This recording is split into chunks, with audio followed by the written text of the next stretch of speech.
Good morning. It's September 27th here in Seoul. I'm Lee Kyung-eun filling in for Kim Da-mi. We start with the headlines we're following at this hour. Marking the upcoming Armed Forces Day, South Korea staged a military parade in central Seoul for the first time in 10 years, showcasing its latest military weapons, including the destructive ballistic missile, the Hyunmoo, capable of striking North Korea precisely. North Korea's ambassador to the UN slammed South Korea and the US for provoking, quote, immediate danger of nuclear war, justifying its nuclear and missile development for self-defense. South Korea's envoy to the UN called those remarks groundless. South Koreans are hitting the road in huge numbers for the 6-day Chuseok Thanksgiving holiday. Some 40 million people are expected to travel. What you need to know to deal with the traffic. We start with the military parade held in central Seoul to mark the upcoming Armed Forces Day. After a 10-year hiatus, the military parade returned to the streets, showcasing South Korea's latest military weapons, including the Hyunmoo ballistic missile, which is capable of striking North Korean targets precisely. Our defense correspondent Choi Min-jung has more. South Korea on Tuesday held a large-scale military parade on the streets of Seoul for the first time in 10 years to commemorate the 75th anniversary of Armed Forces Day. It was held in the main commercial and business district in Gwanghwamun. Over 4,600 troops participated, with some 170 pieces of military equipment on display up close for the public for the very first time. Under the theme, A Strong Military, Robust Security, and Peace Through Strength, the Grand Parade was aimed at showing off the full might of South Korea's military while sending a strong message to the enemy. It's the first time for the Army, Navy, Air Force, and Marine Corps to showcase their assets to the public in central Seoul at the same time. Key players leading the parade were South Korea's infantry fighting vehicle, the K-21, the country's main battle tank, the K-2 Black Panther, and the K-9 self-propelled howitzer. At the heart of the parade was South Korea's three-axis system, which ties together three military concepts that counter North Korea's growing nuclear and missile threats. One of the key weapons mobilized to highlight the system was the country's homegrown long-range surface-to-air missile, designed to shoot down North Korea's ballistic missiles. The country's domestically developed ballistic missile, the Hyunmoo, was also revealed to the public for the very first time. The missile is known to have the ability to strike all areas of North Korea with very high precision. Surveillance drones were also deployed, and the Navy's cutting-edge Aegis destroyer, Cheongjo the Great, took part through augmented reality. The landmark parade was, for the first time ever, joined by some 300 U.S. combat troops based in the country. Their participation signified the 70th anniversary of the Seoul and Washington alliance. The last time a street parade was held on Armed Forces Day was in 2013. It had been held every 5 years, but the parade had been scaled down in 2018 in consideration of inter-Korean relations. Choi Min-jung, Arirang News. As South Korea, Japan, and China are seeking to resume the long-halted trilateral summits, senior diplomats from the three countries have agreed to do so at their earliest convenience. And for this, they're planning for a meeting between the foreign ministers first, possibly in November. Our foreign affairs correspondent Bae Eun-ji reports. Senior diplomats from South Korea, Japan, and China held talks in Seoul on Tuesday to discuss ways to resume holding trilateral summits between their leaders. This comes as South Korea, the chair of the meeting, is seeking to hold such a summit by the end of this year. Deputy Foreign Minister Chung Byung-won sat down for talks with Japan's Senior Deputy Minister for Foreign Affairs, Takehiro Funakoshi, and China's Assistant Minister for Foreign Affairs, Dung Lung. The Foreign Ministry spokesperson explained that Tuesday's meeting signals that the three countries have managed to take their first step in resuming cooperation between them that has been stalled for the past 4 years. Through the meeting this morning, the three countries agreed to hold a trilateral summit at their earliest convenience. Also, to prepare for the summit, they decided to hold a meeting between their foreign ministers as soon as possible. The three countries are reportedly discussing ways to hold a meeting between their foreign ministers in November in Busan. There, they will discuss specific details of the potential summit, which was last held in December 2019. A meeting hasn't been held since then, amid the COVID-19 pandemic and strained relations between Seoul and Tokyo, due to diplomatic and trade disputes, triggered by historic issues that date back to Japan's colonial occupation of Korea before and during World War II. Separately, a Japanese media network reported that during Tuesday's high-level talks, Seoul expressed the hope of holding the Trilateral Summit in December. Citing an unnamed South Korean official, JNN specifically said the meeting will take place in Seoul sometime after December 18th. Over in the U.S., when asked about the possible Trilateral Summit, the White House said it respects the ability of countries to make their own sovereign decisions in the best interest of their people, just as the U.S. responsibly manages its relationship with China and other partners and allies. 배은지, Arirang News. North Korea's ambassador to the UN slammed South Korea and the U.S. for provoking, quote, immediate danger of nuclear war, justifying its nuclear and missile development for self-defense. South Korea's envoy to the UN called those remarks groundless. Lee Jae-myung has more. Addressing the UN General Assembly in New York, North Korea's ambassador to the United Nations, Kim Sung, said Tuesday that the regime blames both South Korea and the U.S. for attributing to the current dangerous situation, slamming the allies' continuous moves to bolster deterrence against evolving North Korean threats. And due to threats posed by Seoul and Washington, Kim says North Korea is accelerating the building up of its self-defense capabilities, going as far as to say that the Korean peninsula faces the immediate danger of nuclear war. The ambassador also noted that both South Korea and the U.S. had made what he called hysterical remarks of confrontation with phrases such as end of the regime and occupation of Pyongyang, which he says is in flagrant violation of the principles and purposes of the UN Charter. Meanwhile, South Korea's deputy permanent representative to the UN, Kim Sang-jin, slammed the North's ambassador for making groundless, illogical, and absurd allegations. He questioned how many countries would actually believe North Korea's allegations, adding that their claims that South Korea and the U.S. are provoking the tension on the Korean peninsula are untrue and absolutely incorrect. In the meantime, South Korea's ambassador to the United States said Tuesday that the apparent strengthening of cooperation between Pyongyang and Moscow is most concerning, adding that Seoul and Washington will not sit idly by. Ambassador Choi Yan-dong made the remarks amid growing concerns following the Kim Jong-un-Vladimir Putin summit in Russia that has sparked speculation that the two countries may be on the brink of an arms deal. Cho pointed out that an arms deal would allow Russia to secure military supplies in its war in Ukraine, while the North is seeking technology to address failures in satellite launches earlier this year. Lee Jae-myung, Arirang News.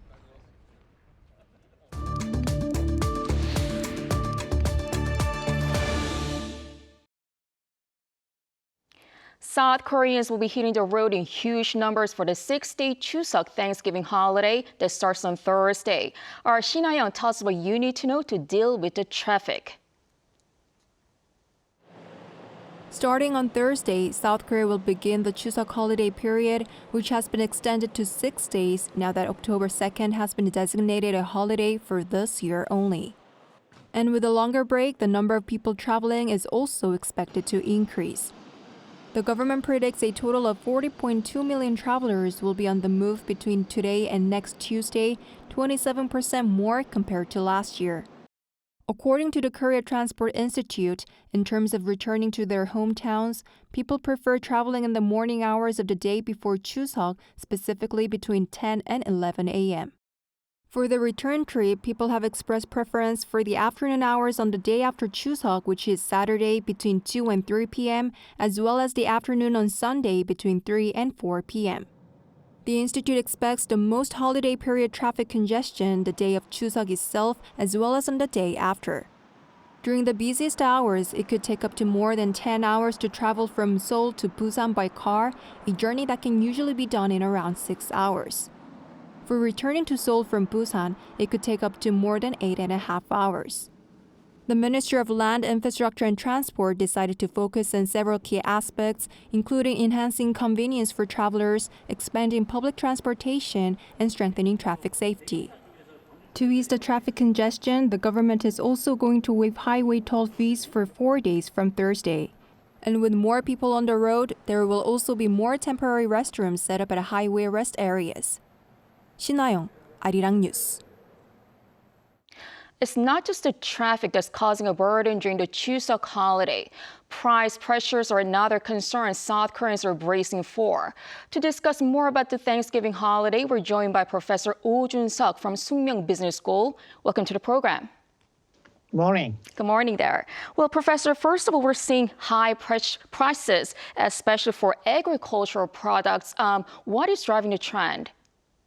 With inflation showing no sign of abating, the cost of preparing the Chuseok table soars up. Mainly, there are two drivers of table setting cost increase. First, market driver. The price of grocery item ballooned. The cost of cereal spiked 13%, while ready-made soup and mayonnaise soared 6.7%. And secondly, supply side driver. We could not forget that we had a series of typhoons this summer, resulting in poor harvest. The price of apples and Korean pears are 20% higher than last year due to a decrease in supply on the back of poor harvest this year. Grain prices also climbed after a weaker yield. Instead, surprisingly, seafood gift sales have increased more than 60% compared to last year. Another exception could be beef price drop. While beef prices have dropped by around 10%, leading consumers to choose beef rather than fruit. A departmental store staffer said, with the decline in beef prices, sales of beef have increased by 30% compared to last year, as Koreans might think of much of family gathering Chuseok as back to normalcy after COVID-19 pandemic. It seems they could afford to bear the higher cost. Right, that's why government has been trying to stabilize prices by increasing supplies. But the question is, how big of an impact can customers really feel? Seasonality matters more than anything else. Excess demand will override all policy measures to be taken by the government. In a way, the government will do its utmost, as President Yoon said, to lower the price of Chuseok-related goods by at least 5% a year to ensure that people can have a bountiful holidays. As measures to help stabilize their prices, the supply of such products will be increased by the largest volume, and some $50.6 million worth of discounts on agricultural, fishery, livestock will be distributed, and highway tolls will be exempted during the holiday season. Moreover, the government will review the extension of a tax cut on fuel consumption set to expire in October as a way to strengthen efforts to stabilize the oil prices. In spite of these efforts, condensed consumption power during the holiday season would be exploded.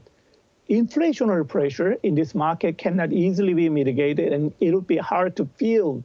The people will do good, and the policy will do good because people themselves want to feel the generous season of family spree. Right. Now, one of the fun parts of traveling is picking up snacks at restaurants, but it seems like prices are also higher there. Inflation in our economy, think about it now. In the morning when you wash your face and wash your hairs, what is needed? A hair dryer. Inflation, exactly the same, like a consumption dryer. Inflation expectations should be closely monitored as they can result in doubled and tripled chain reaction in an economy, affecting people's behavior, dried up the consumption in an economy. Let's take a look at inside. According to BOK report, inflation expectation could continue to stay at 147. 100 is the average, reflecting great concerns that inflation is on the rebound in Korea. Public utility fees, petroleum products, and agricultural produce were pointed out to be a major reason of the rise. In August, Korea consumer price growth rebounded to 3.4%, and it is expected to rise by 3.3% in September and October. Overall price hike trend might be around 3% to the end of this year due to surging oil prices and rising prices of daily necessities. When you look at outside, No wonder inflation and supply chain disruption have caused the global economy at high risk of inflation. China's economic slowdown could deteriorate more than initially projected, increasing the strain on Korean exports growth in the short term.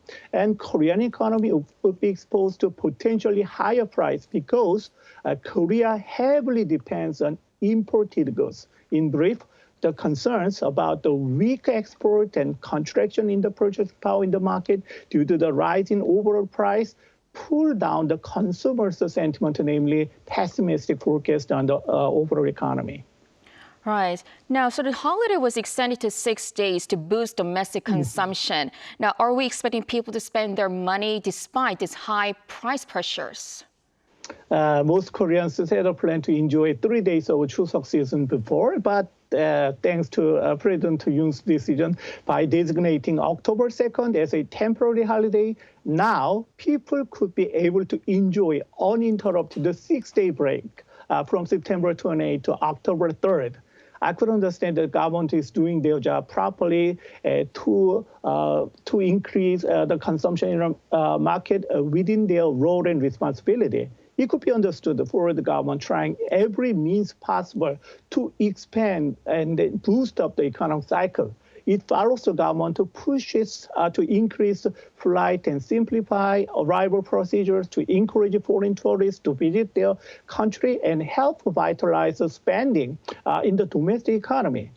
Government will also work to make mobile payment more accessible, along with other means to attract tourists to Korea. But I doubt the market reaction would be fruitful. It will be very slow to jump up the consumption due to a lot of uncertainties, which will lead to trade deficit and high cost in importing raw materials, pushing inflation upward.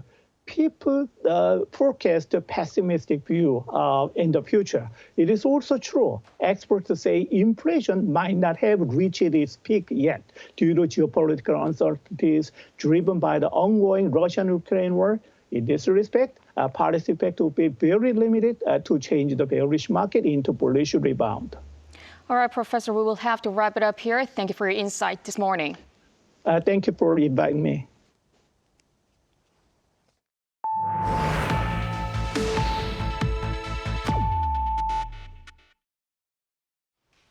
After hours of review, the Seoul Central District Court this morning has rejected the arrest warrant requested for the main opposition Democratic Party leader, Lee Jae-myung, who's facing multiple charges of corruption.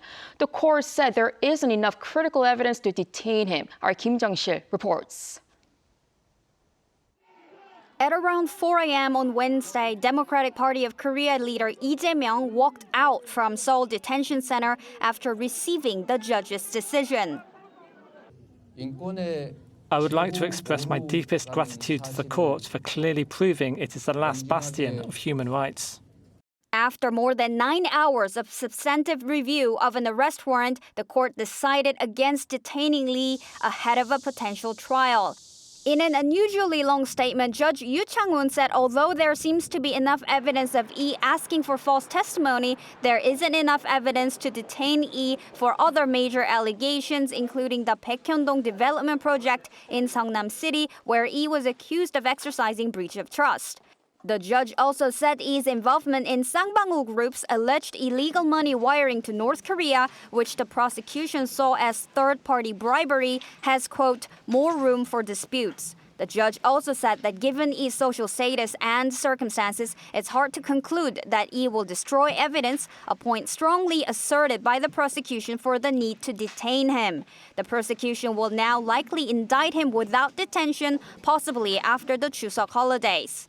The Democratic Party released a statement welcoming the court's decision and saying it is time for the Yoon government to stop persecuting the DP leader. The ruling People Power Party, on the other hand, harshly denounced Wednesday's decision. The ruling party said the decision will be remembered as a stain for the court being swayed by some extreme supporters of a politician. It also demanded the prosecution to re-request the arrest warrant against Lee. Experts say that pursuing another arrest warrant request would be challenging for the prosecution. But with the prosecution reaffirming that it will conduct a supplementary investigation, it is possible they will pursue another arrest warrant request in the future. Kim Jong-sil, Arirang News.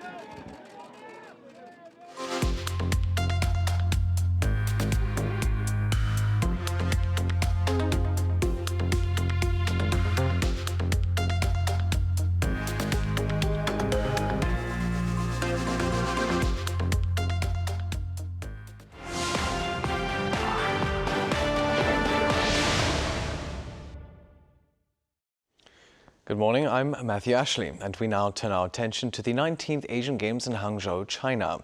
We begin with fencing, as South Korea's Yoon Ji-su has clinched the women's individual sabre title, securing the country's third gold medal in fencing. Now, the 30-year-old South Korean beat her Chinese opponent, Xiao Ya-chi, on Tuesday by 15 points to 10.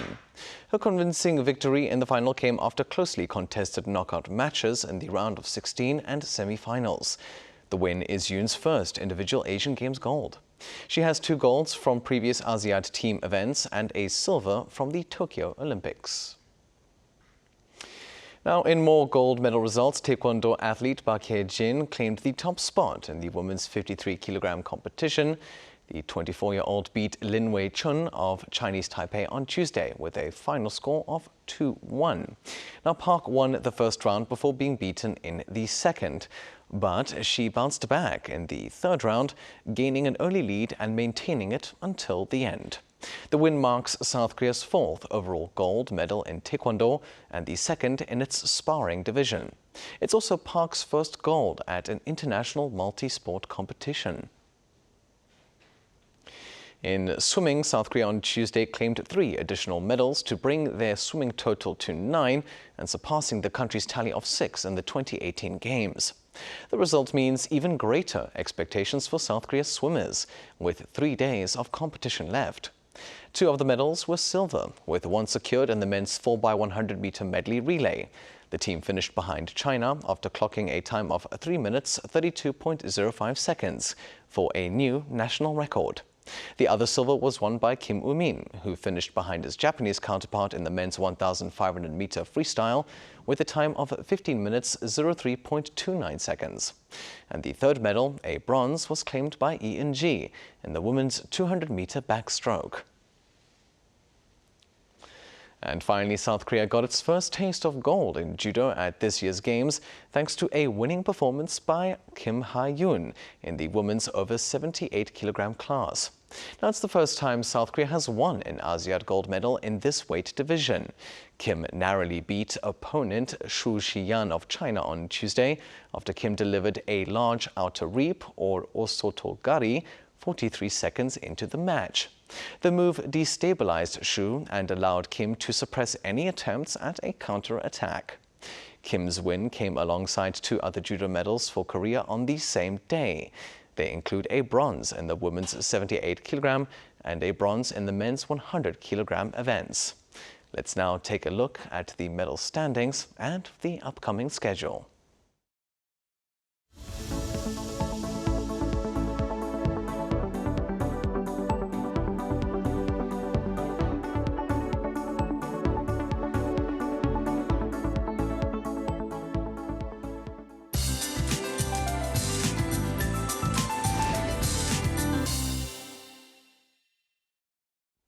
Good morning. It's the day before the long Chuseok holiday, and it's going to be a slow day. Anyways, the central parts of the country are having a rainy start to Wednesday. On and off light rain will continue through tonight. The East Coast could see more than 40 millimeters. The rest of the country could see 5 to 10 millimeters of showers. But other than on the East Coast, we won't really need an umbrella. Afternoon highs will be 2 to 5 degrees higher than yesterday. Most of the southern regions will see highs in the upper 20s this afternoon. Seoul gets up to 25, Daegu at 27, Busan and Jeju warmer at 28 degrees Celsius.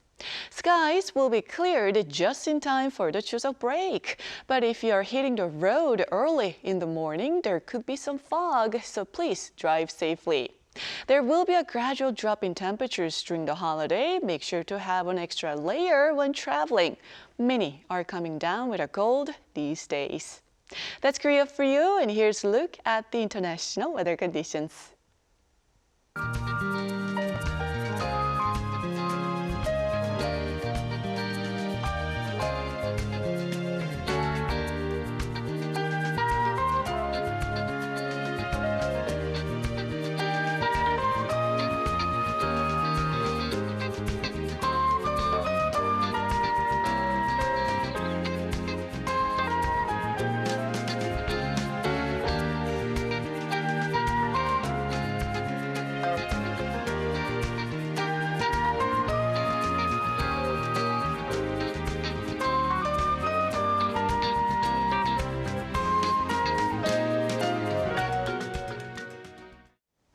That is all for today. Thanks for watching.